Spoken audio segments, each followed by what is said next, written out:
Hey y'all, I wanted to come and do my weekly roundup video. Guys, I've been so busy, that's why I wasn't sure if I was going to get to this, but I said, you know what? You're trying to challenge yourself to stay consistent with content, so I wanted to make sure that I completed this, but that's why it's going to be kind of quick today, and I might get, feel a little hurried, but that's because a lot of other things going on for this month, guys. You guys are going to be so excited. I will announce everything probably this week, early this week, I should say. But one of the biggest things I've been working on is a virtual summit. 15 industry leaders who are going to help, I should say, not even help other entrepreneurs, aspiring entrepreneurs with actionable strategies, resources, and guidance of how you can safeguard, save, or switch your business model to pivot your business through this pandemic crisis and profit through the uncertainty. So, if you are an entrepreneur or aspiring entrepreneur and you're just finding that you're realizing that you're getting into all these different obstacles because of Corona, but not only that, you're realizing that there are things that you probably have been doing better that you weren't doing. This is the summit for you. I will drop the link tomorrow. Even though the link is already set, I just have to. I don't want to. I have a way of just how I do things. So, even though the challenge does start tomorrow, y'all, the first week is really just me, going live, doing different training seminars that for that week. But after that is when we're going to have these 15 industry leaders live and recorded Q&A interview style and some training. So it's really going to be exciting. I mean, we have a great mix of people from lashpreneurs, nail salon owners, insurance, fashion brand, lawyer. Really, we're trying to catch the full gamut here. So, like I said, I will post probably tomorrow or the day after the link, the group, everything that you need to know. Child, it's going to be a hot, fun time. But most of all, you're going to learn. And that is the biggest part. Okay, so because I've been working on that, I haven't really had a lot of time to do other things. Literally came up with that idea about 2 weeks ago, and I just have such a great network of amazing people, amazing business owners, and entrepreneurs that I was able to pull together really, really quickly.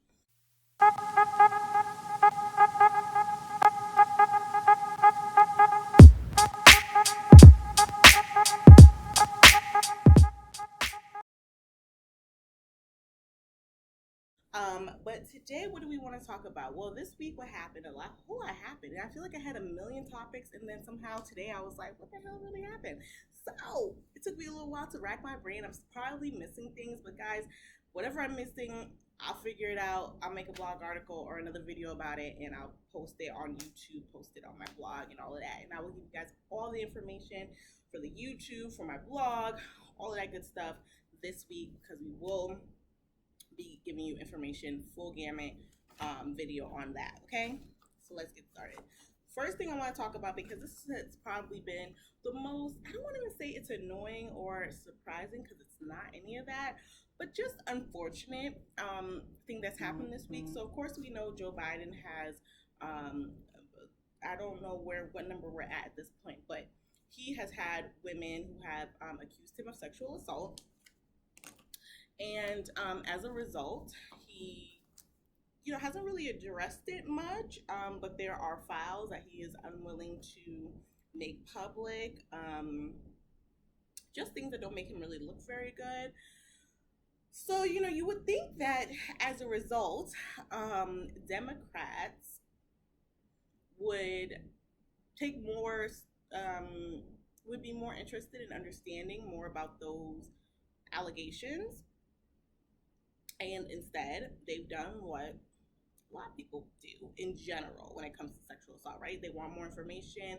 They are kind of a little bit maligning the victims, who are speaking out, saying that they're not credible, all that stuff. Typical tactics of people who do not want to believe women. But the most upsetting part, I think, for others, not for me, but for others, is the fact that there's so much hypocrisy related to this, right? Because if you guys remember when it came to Kavanaugh being, oh guys, I'm just like thoughts are everywhere today.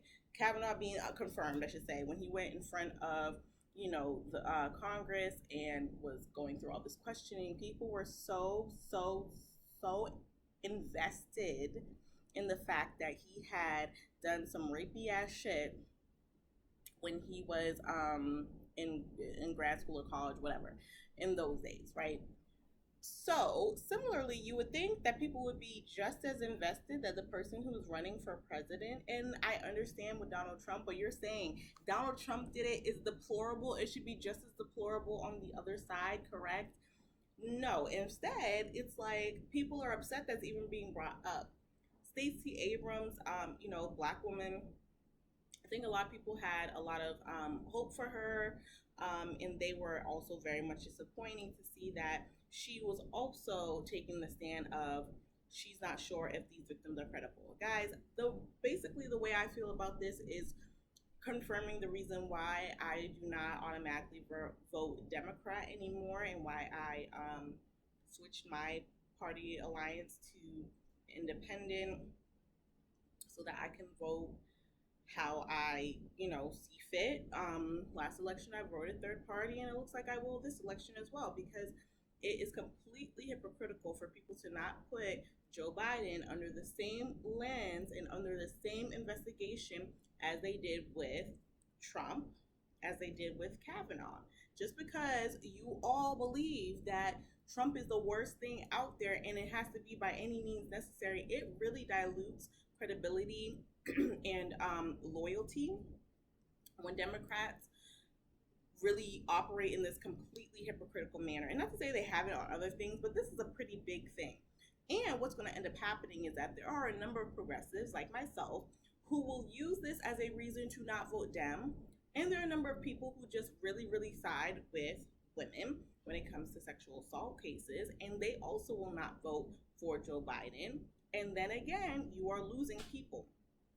So I really believe that they're actually kind of doing themselves a disservice here, because if you can't be, if you can't be trusted to do the right thing, no matter how difficult it is, and no matter what that really means, I would have actually more respect if they gave some credence, at least to the victims and their voices.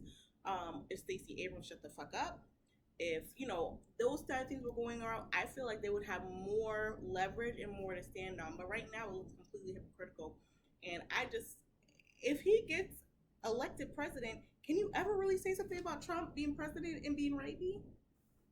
I don't think you can, when you have another president who's the same, like in that regard at least. So I think it's a very enlightening situation that shows the true character of the Democrats. If you didn't know before from what they did to Bernie last election cycle, then you definitely know now. And like I said, thank you all for confirming the reason why I don't want to go back to the Democratic plantation. I appreciate it, because then I'll have to go through all the trouble of switching it back. Anyways, next topic. Love and Hip Hop Atlanta, and I wanted to talk about this 2 weeks ago, or 3 weeks ago, I think it happened. But I just wanted to really comment on within the reality TV realm, particularly when it comes to urban reality TV and anything that Mona Scott Young touches, which is mostly Love and Hip Hop. Love and Hip Hop Atlanta has definitely brought on the most kind of real everyday issues consistently since the beginning. And of course, with this last season so far, they've again done the same thing. They talked about human trafficking, which is such an important topic to discuss, particularly within, I think, the urban community, and really having that forum, which, was Jock's idea, at least on the show. I don't know, the behind the scenes stuff, but I already like Jock. I think the show really helps, kind of connect with him and see him in a different light than what you see him as just like a rapper. Seems like a really nice, down-to-earth guy. And when he put together that panel, I just think it was such great information, and it was to have that platform and use it in that manner, I think was so important, because not a lot of people really understand what human trafficking is.